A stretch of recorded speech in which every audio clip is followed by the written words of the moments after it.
Hello tout le monde, j'espère que vous allez bien. Aujourd'hui je suis hyper contente de vous retrouver dans une nouvelle vidéo pour tester des nouveautés. Je pense sérieusement à faire un virement automatique de mon compte à Sephora. Plus sérieusement, en ce moment il y a une masse de produits qui sortent, il y a une masse de nouveautés.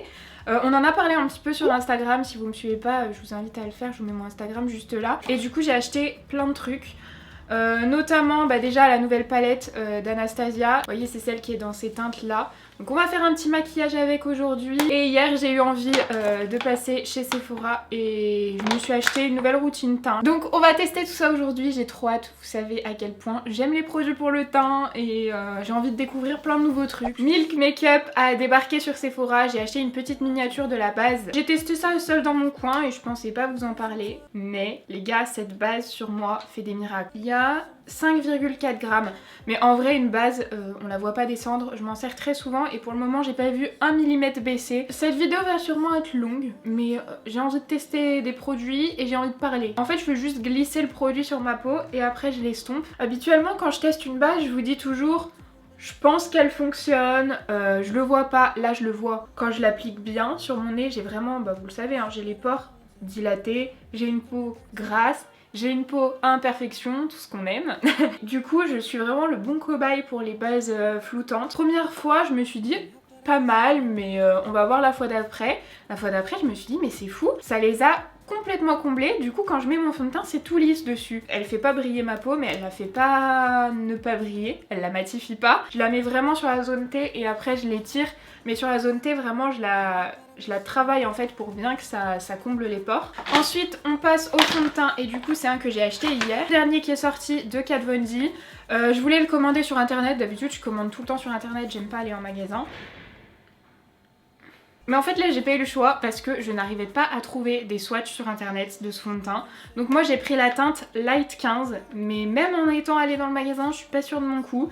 Donc c'est le fond de teint True Portrait, fond de teint fluide au fini poudré de Kat Von D. Couvrance moyenne, perfectrice de teint, formule liquide pour un fini mat poudré, texture lisse, ultra légère et très longue tenue. Ce qui me fait envie c'est qu'il est infini mat poudré et qu'il soit matifiant et longue tenue. En ce moment c'est ce que je recherche avant même la couvrance, alors qu'il y a quelques mois c'était plus la couvrance. Donc le packaging se présente comme ça, je le trouve hyper joli ce packaging, j'aime trop. C'est un fond de teint qu'il faut secouer hein, mais je vais juste vous montrer. Donc c'est pas un fond de teint pompe, c'est un fond de teint comme ça, un fond de teint, comment on appelle ça, un fond de teint tube bien sûr. Au niveau des millilitres on a 30 millilitres donc c'est classique. Il faut bien agiter. Ok, j'ai pas pris d'élastique. Super, on va faire une petite coupe derrière les oreilles, ça va à tout le monde sauf à moi ce genre de truc mais j'ai pas du tout envie d'avoir du fond de teint dans les cheveux. Je vais en mettre un petit peu sur ma main en espérant que ouais c'est très liquide. Évidemment si liquide il faut pas l'appliquer à l'éponge et ce qu'il préconise c'est de l'appliquer au doigt. Ah Claire t'avais raison, je suis allée l'acheter avec ma collègue, elle m'a dit je suis sûre ça va être trop jaune pour toi, la prochaine fois je t'écouterai.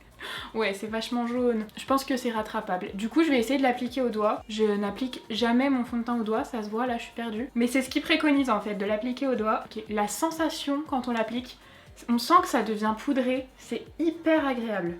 Par contre en fait moi avec les doigts, j'ai les traces de mes doigts, genre j'ai les traces des empreintes sur ma peau, c'est pas beau du tout. Je vais essayer de prendre un pinceau assez compact de ce genre là, c'est un Sephora. Par contre couvrance moyenne, non, couvrance légère hein. Là j'ai plus de boutons, j'ai plus d'acné, ça a même pas caché les cicatrices. Je vais essayer d'appliquer que au pinceau de l'autre côté. Ah ouais le pinceau boit énormément. J'ai quasiment tout pris. Le pinceau boit tout. En fait je pense qu'il faut que je l'applique dans un premier temps au doigt et après je viens lisser ou peut-être lisser avec l'éponge, je fais des expériences hein. De une je mets mon fond de teint au doigt, de deux je porte une chemise blanche. Cette histoire va mal finir. Je vais en remettre du coup. Finalement la couleur elle est pas trop jaune. Comme la texture est assez fluide, je trouve que ça se fond bien. Surtout que je suis plutôt à tonalité jaune sur le reste du corps. Je vais essayer de tapoter avec une éponge humide. Le problème c'est que l'éponge commence à absorber la matière. Je suis pas convaincue. Vous voyez là j'ai mis une couche, il y a mes rougeurs, je vais peut-être zoomer, j'y pense jamais. Je sais pas si vous verrez mais genre on voit même mes rougeurs à travers. Pour moi c'est pas du tout une couvrance moyenne hein. C'est une couvrance légère. Par contre la texture est hyper agréable. Ça c'est vrai que c'est hyper agréable. Pour le front je vous l'ai déjà dit plein de fois mais je mets quasiment pas de matière habituellement. Du coup je trouve ce rendu mais parfait. Je trouve que la couvrance est légère. Fini mat, poudré, je valide à 100%. En ce qui concerne la tenue, je vous filmerai une petite update ce soir, comme ça on verra ce qu'il en est. Au niveau du rendu, maintenant qu'il a séché, je le trouve très fin sur la peau. Bah de toute façon après on est sur une couvrance légère pour moi, donc forcément il est fin. Si vous avez des grosses zones de sécheresse, c'est un fond de teint que je pense que je vous déconseillerais parce que j'ai 2-3 petites zones sur le nez, il commence à les marquer et là j'ai une petite sécheresse, ça l'a marqué. Après moi j'ai vraiment une peau grasse, donc les zones de sécheresse c'est très rare et c'est vraiment très localisé. Pour ce fond de teint, c'est pas un coup de cœur instantané. On verra comment il tient parce que s'il tient super bien, ça peut devenir mon fond de teint préféré. Parce que en ce moment mon problème c'est que ça devient moche en fin de journée.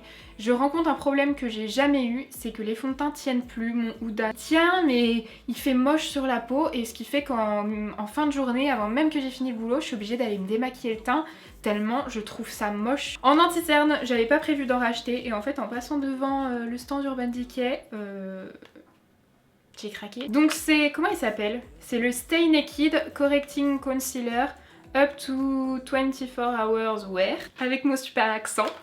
Je l'ai pris en teinte 20WY. Alors qu'est-ce qu'ils nous disent? Couvrance totale modulable, texture souple et respirante, sans transfert, fini mat, effet peau nue, corrige l'apparence des imperfections, waterproof, vegan. Cet anti-cerne en gros sur le papier, c'est tout ce que j'aime. Au niveau du packaging, il se présente comme ça, je le trouve canon. On dirait qu'il est tout petit, mais en fait à l'intérieur on a quand même 10 grammes d'œufs. Donc je trouve ça pas mal, il me semble que c'est la contenance du Tarte qui est mon anti-cerne préféré. Pour choisir ma teinte, j'ai fait des swatchs sur ma main et en sortant à l'extérieur du Sephora, après avoir fait mes achats, je me suis rendu compte que tous les swatchs ont vraiment pas mal oxydé, donc faites attention en choisissant la teinte. Donc moi j'en ai pris une qui me paraissait trop claire, mais finalement en sortant du magasin, c'était pas mal. Donc je pense que c'est ça. Vraiment la texture m'a plu en magasin et c'est pour ça que j'ai voulu le tester. Au niveau de l'embout, c'est un petit embout comme ça, comme un gloss, mais un petit peu incurvé. Et je vais en mettre aussi un tout petit peu sur les imperfections. Je vais d'abord estomper sur les imperfections. Ok, il sèche vite. Je vois que j'ai déjà comme des petites taches, il faut que je me dépêche. Alors oui, il faut le travailler vite parce que je vois qu'il sèche. Niveau couvrance, je le trouve un poil moins couvrant que le Tarte, mais la texture a l'air pas mal, donc je vais en rajouter juste un petit peu. Juste ici en fait, là où je suis un peu plus marquée. Il a pas l'air de trop marquer mes zones de sécheresse. Bon, il file dans les plis puisqu'il n'est pas poudré. Mais j'ai acheté une nouvelle poudre libre. Je vous ai demandé conseil sur Instagram entre la Fenty et la Huda Beauty. Et franchement, vous avez été hyper nombreux à me répondre. C'était assez partagé, mais la Fenty a quand même gagné puisque vous l'avez beaucoup plus cité. Donc j'ai pris la teinte Butter, mais je sais que je vais acheter la Huda Beauty aussi parce que vous m'avez donné envie d'acheter les deux. Vous m'avez même donné envie d'acheter la Too Faced. En tout cas aujourd'hui, j'ai acheté la miniature en fait de la poudre Fenty Beauty. Pourquoi miniature? Parce qu'on a quand même 7,8 grammes dans la miniature et que comme je vous dis j'aime bien tester des nouveaux trucs, donc je préfère prendre des petits formats, comme ça me permet de les terminer plus vite. Je trouve le packaging déjà super joli. Quand on ouvre du coup ça se présente comme ça, on a une petite houppette à l'intérieur. Habituellement j'utilise jamais la même poudre pour poudrer le contour des yeux et ma peau. Donc là je vais prendre un petit pinceau comme ça et prélever un petit peu de poudre, pas trop. Finalement il y en a pas mal, j'avais peur que ça sorte pas assez parce qu'il n'y a que les initiales FB qui ont des petits trous. Et je vais d'abord venir poudrer mon contour des yeux. Je vais juste refixer la matière, enfin remettre la matière en place. Pour le contour des yeux, je suis pas fan, mais comme à chaque fois que j'utilise une poudre, je suis jamais fan sur le contour des yeux. Je préfère ma poudre Egg Lips, ma poudre compacte. Elle est pas trop épaisse hein, pour le contour des yeux, mais elle est pas lissante. Et moi la mienne elle est un petit peu lissante, celle que j'utilise habituellement. On va voir déjà ce que ça donne du coup sur le teint. Pour le teint par contre je prends ma petite houppette de Kiko. Comme le format est tout petit, ce que je vais faire c'est que je vais renverser la poudre sur la houppette. C'est la poudre qui est parfumée.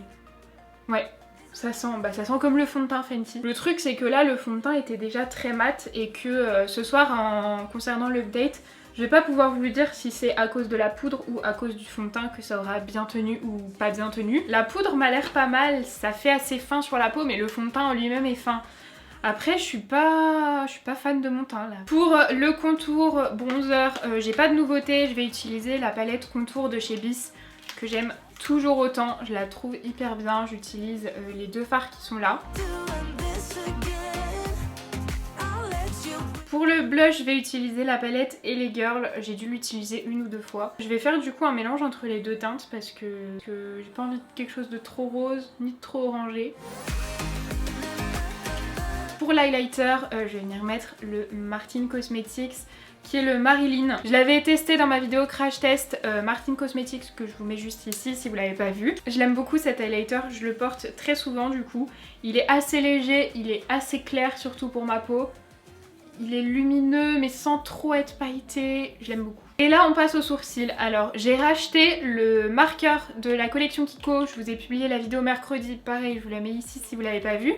Je l'avais pris dans la teinte numéro 1 qui était la teinte la plus claire. J'étais pas emballée mais je sentais qu'il y avait peut-être un potentiel. Du coup j'ai racheté la teinte numéro 3 sachant que la 2 était une teinte orangée.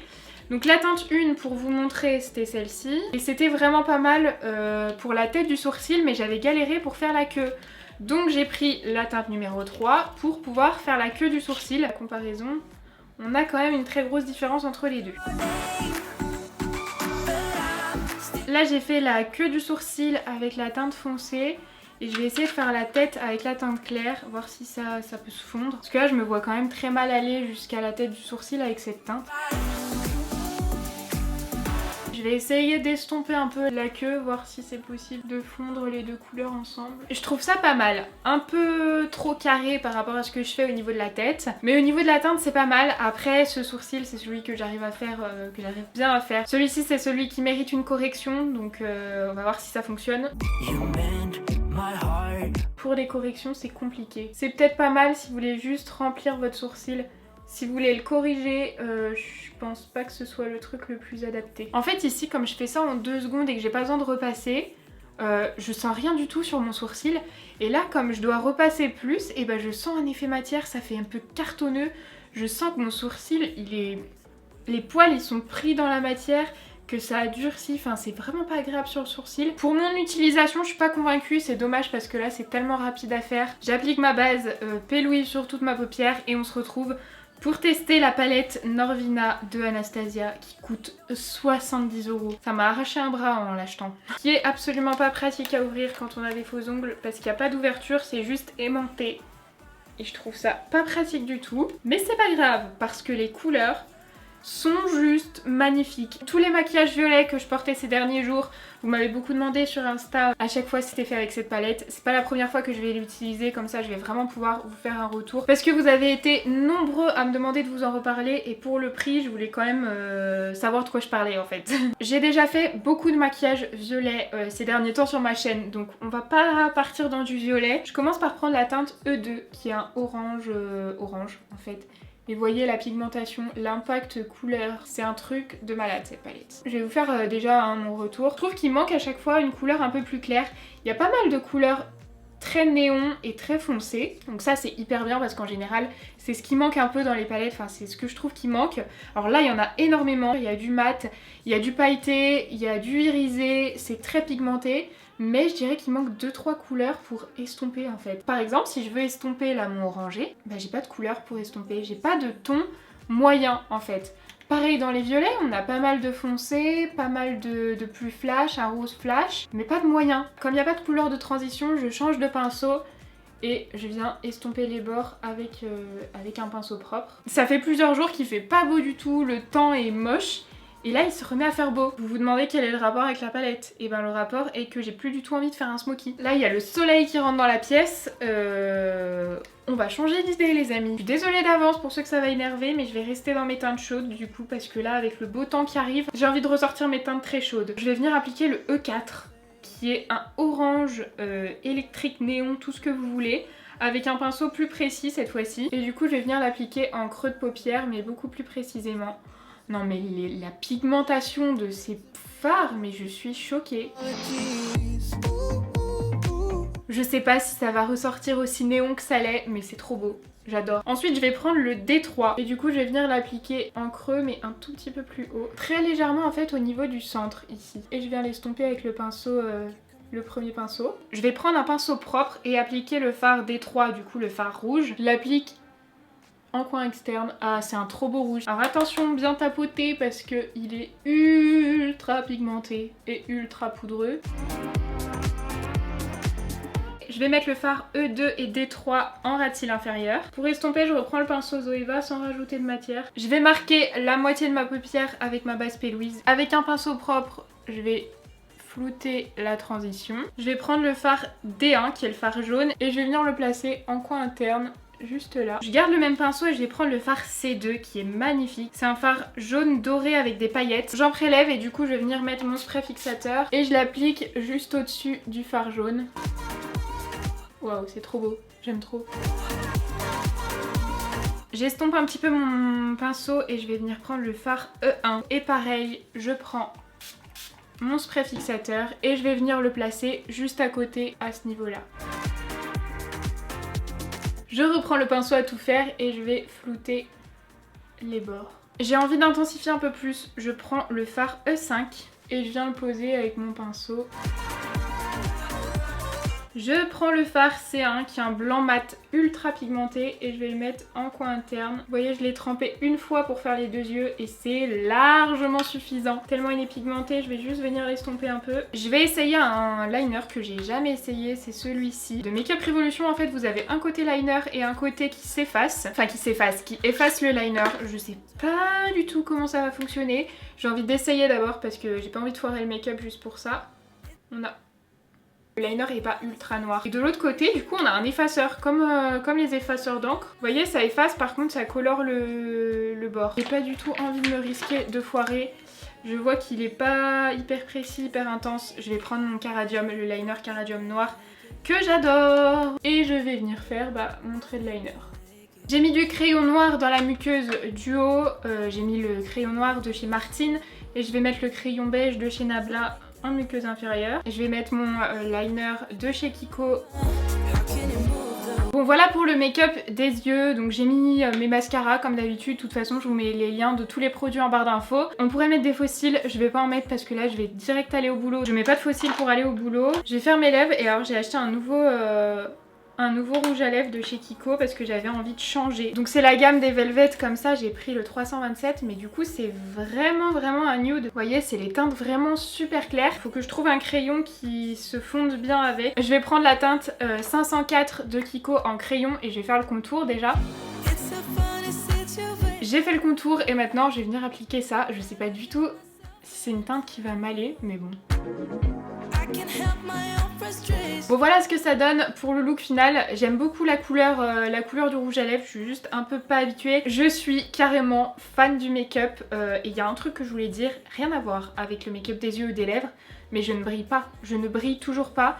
Et sans rigoler, ça doit faire au moins 2h30 que je filme. Habituellement, je dois toujours retoucher un peu avant de partir au boulot, enfin retoucher, passer un papier massifiant. Là, rien du tout, pas besoin. Donc écoutez, le combo est prometteur finalement.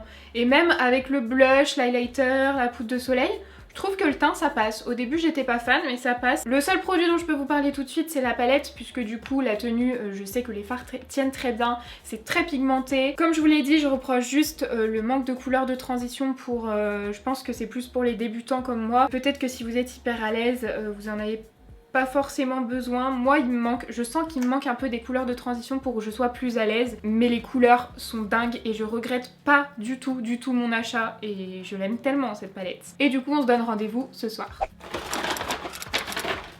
Ouf. Je vous retrouve, il est 21h40, je suis explosée, je rentre du boulot. Bon du coup on va commencer par l'évidence. Je pense que vous le verrez, je brille de ouf, je suis désolée pour le reflet de la ring light, mais vraiment j'ai pas le courage d'aller remettre mes lentilles. Par contre la tenue du fond de teint elle est vachement bonne. Juste que je brille pas trop ici, très légèrement au niveau du menton.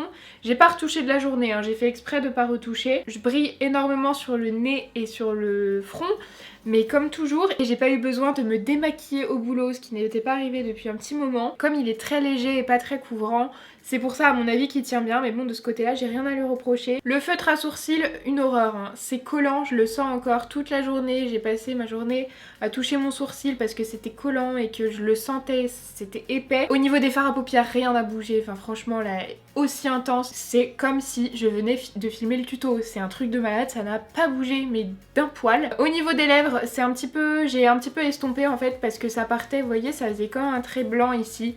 et je déteste ça, donc j'ai estompé avec un mouchoir au boulot. Sinon la tenue est correcte, c'est pas sensationnel, c'est pas un sans transfert. Pour l'anti-cerne j'ai l'impression que ça a un petit peu filé dans les plis parce que j'ai du fard à paupières rouge qui est un tout petit peu filé dans les plis. Le résultat en fin de journée est pas moche, je sais que c'est un peu contradictoire avec ce que vous voyez, mais je vous assure que sans retouche c'est bien pire habituellement. Par exemple si j'absorbe un petit peu le sébum, j'avais vu cette astuce sur la chaîne de la Loge de Gabrielle, il me semble qu'elle faisait comme ça et je me suis dit c'est pas idiot puisque du coup les éponges moi je les lave à chaque fois. Et ouais voilà, rien que ça a tout changé. Maintenant qu'il n'y a plus d'excès de sébum, en fait je trouve que le fond de teint est joli, il s'est pas déplacé en fait, pas du tout. Comme d'hab je retesterai, pour moi c'est trop compliqué de vous donner un avis définitif au bout d'une seule utilisation, c'est pas possible. Allez moi c'est parti, je vais me doucher. Voilà, j'espère que la vidéo vous aura plu. Dites-moi en commentaire si vous avez testé les produits dont je vous parle dans cette vidéo, ce que vous en pensez, que vous soyez d'accord ou pas du tout d'accord. Comme je vous le dis souvent, on a tous des avis très différents selon notre type de peau, selon nos attentes, selon plein de choses. Dites-moi aussi si vous avez envie de craquer sur certains des produits. En tout cas, je vous fais de très gros bisous et je vous dis à mercredi. Bye!